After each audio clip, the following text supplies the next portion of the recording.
Hi, my name is Michael Mrozek. I'm also known as Evil Dragon in the community, and I'm the guy behind Open Handhelds and the GP2X shop. And today I want to show you the Caanoo, which is an open source handheld, and I want to tell you what you can do with it. Well, here you go. This is what the Caanoo looks like. In our case, it's the white Caanoo. It's also available in blue-black, but that's your choice. We've got an analog stick here for controls. We've got 4 buttons here, well, and it booted up already, so it's a pretty fast boot speed. We've got shoulder buttons, L and R right here, and here's a cover. Below this cover is an SD card slot, and if you buy the Caanoo, you will get a 4 GB SD card for free, which also has commercial games and emulated games, licensed emulated games already installed. So you can play right away, but you can also copy your own games on it. Then you've got a volume control slider here, and on the lower side you got a connector for the TV out cable or for charging the Caanoo. You also got a full USB host, so you can connect an USB hard disk or a USB stick to it, or a Wi-Fi stick and play games against each other, or do something like surfing the net or do SSH, whatever you want to do. Well, it's Linux, you're free to use the internet for whatever you want. Then we've got a headphone jack here, and well, basically that's all you need to get played. This also has a touch screen, some games do work with this touch screen pretty well. So you've also got a stylus hidden here, and it's in the system, so it's here in the case. No need to have an additional stylus around, and well, that's pretty much the Caanoo. Let's take a look of what it can do. As said, included in the Caanoo package is a 4 GB SD card packed with games. For example, 15 originally licensed arcade emulations. And here are some of these games. There are quite a few nice shooters in the package, as well as some jump-and-runs, typical arcade games. So you can find a complete list of them on the website. Just enjoy a few picks here.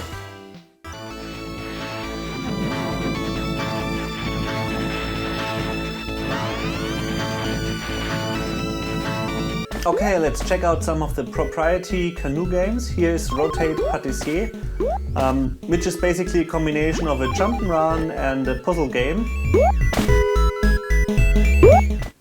Then we have D-Side 3, which is basically an adventure game, similar to Polysnauts or to SD Snatcher, with a very dark story. The game is completely in English.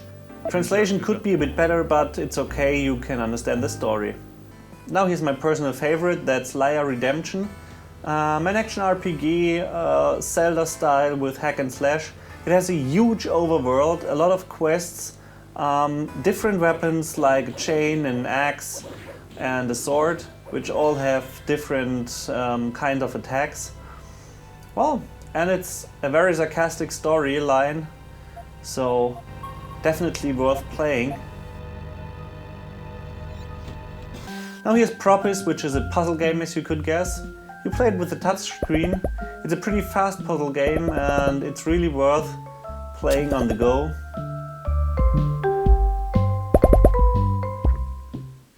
And finally we got Rhythmos. Rhythmos is a dancing game, I don't think you can call it dancing on a handheld, but you have to mash the correct buttons at the correct time. I wasn't that good here. It's not that easy as I thought. But it's funny, as if you miss your keys, then the sound will go wrong.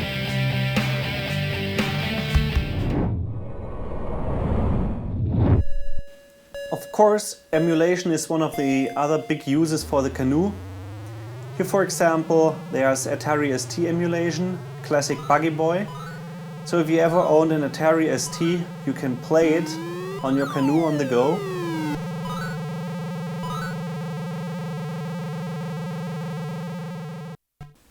Same with Spherical, for example. This is also the Atari ST version. I really liked that game back in the days. It was a really nice puzzle game.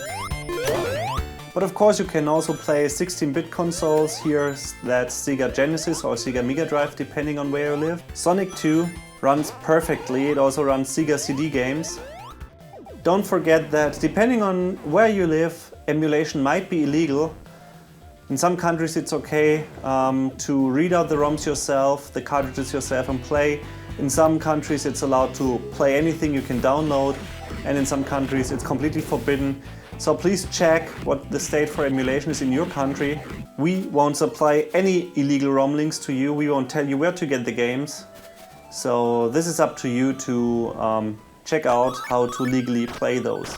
Then there's my classic console. This is the first console I ever had, the Atari 2600. And Phoenix was the very first game I ever had. Of course, graphics and sound are poor compared to the systems you have today, but those games still were pretty cool, some of them were. Here's River Raid, also one of the true classics. Then let's continue with some Sega Master System, 8-bit classic. Here's Alex Kidd, the game that came with nearly every Master System, so you might know it. But there's also a Sonic, not as fast and smooth as on the Mega Drive, but was pretty cool for an 8-bit system. And here's Lucky Dime Caper, a classic game with Donald Duck. Of course, there's also arcade emulation. For example, here's Neo Geo Metal Slug 2, one of the great classics. And as you can see, it looks great, it plays great. Thank you. It's really cool having such game on the go. Machine gun. Next is Mega Man 2. My favorite Mega Man game ever, on the NES. Great graphics, great sound, great gameplay.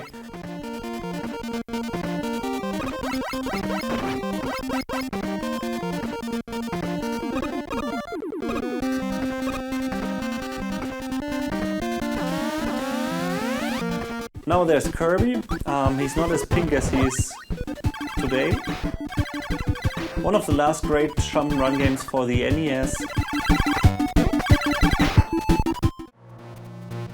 Now here's Zelda Minish Cap, the demo version on the Game Boy Advance. A lot of games run fine, some are a bit stuttering, but otherwise the emulator is very playable as well. Then you can also play classic PC adventure games like Day of the Tentacle using ScumVM.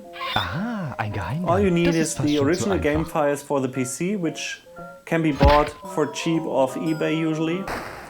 And here's one of my favorites as well, that's Amiga. The Caanoo is struggling with Amiga, as you can see it stutters a bit. So it doesn't run full speed without frame skip. Here's Turrican 2. But it's playable, so it could be a bit better. But as you might know, the Amiga is a very complicated system to emulate. But well, at least it's playable, so if you want some Turrican 2 on the go or a Speedball 2, then you can do that with the Caanoo as well. Then there's Super Nintendo emulation. Here's some more Mega Man. It's not as good as Mega Man 2 on the NES, I think, but it's also worth playing. As you can see, the Super Nintendo runs pretty much perfect. Some games, of course, have slowdowns, the most complicated games. But most of the games run fine. The Caanoo only struggles with some harder to emulate games like, well, Star Fox 2, stuff like that. Here's Turrican 2, a very, very good game on the Super Nintendo as well. Well, as you probably might have found out, I love Turrican.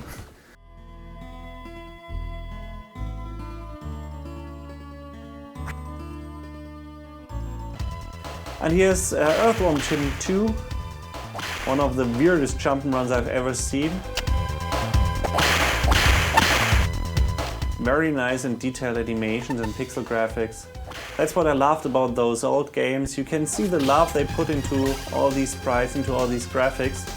That's one thing I miss with today's games, or with most of today's games.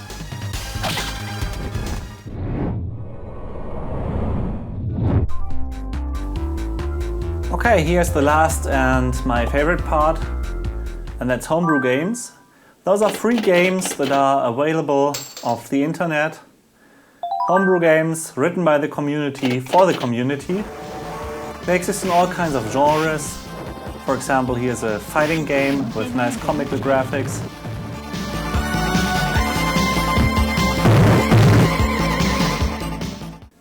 but there are also simple casual games like this. This is basically a game similar to Sticks, just a bit more complicated.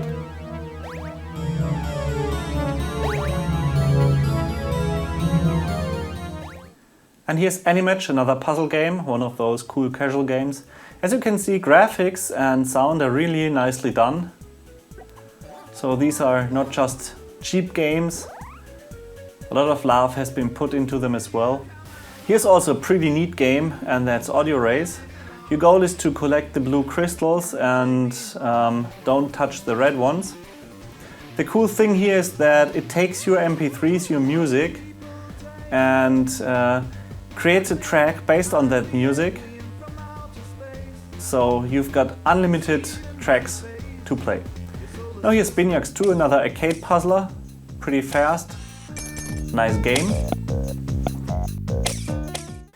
Here's Battle Jewels, which is basically a combination of a puzzle game and an RPG. You get more extra weapons and more spells the longer you play.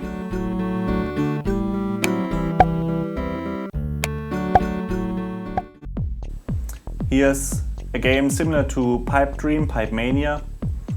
So there are a lot of homebrew games, and they all are available for free, as said. This is another combination of a puzzle game combined with an arcade game.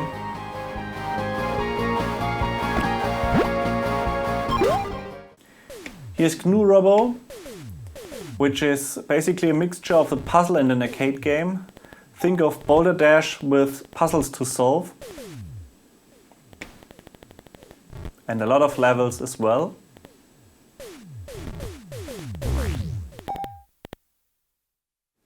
Here's a game that uses the built-in motion sensor of the Caanoo. For control, you need to get as high as possible, and you control by moving the Caanoo. Here's Jump and Plop, a very neat jump and run with cute graphics, nice sound, and quite a few levels. Then there are also pretty weird games like this one, where you roll the dice and have to get away from the scarecrow, which can be seen here. Abstract shooters, Noise 2SA, you might know it from other systems. And Open Tyrion, which is basically a remake of Tyrion, which was a classic PC game, a shooter where you collect money and upgrade your ship, playing a lot of different levels. Then there's Pushover, which is a remake from an Amiga classic game with a lot more levels. So I think you've got about 50-60 levels to play at least. The original ones and new ones won't get boring. Another puzzle game using the touchscreen. Combo.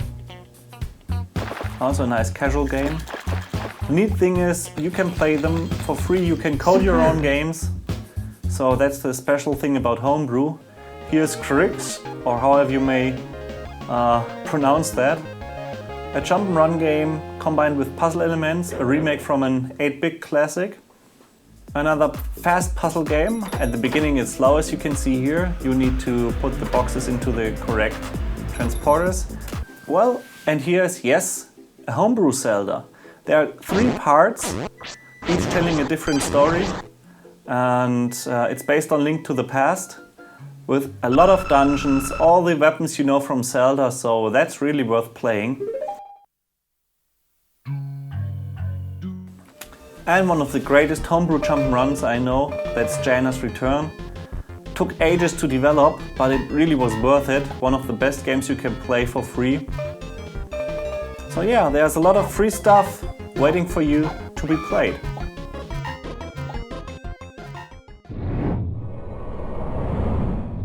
So this is an open handheld, which means there's no need to jailbreak or to hack the firmware just to run custom software on it. You can either download free games that others have coded, or you can write your own software for it and run it. It's meant to be open and it will stay open. That's the most important thing. So basically you can run games, you can also turn it into a web server if you like. Well, and if you're interested in the system, you can always send me an email or ask your questions on the boards.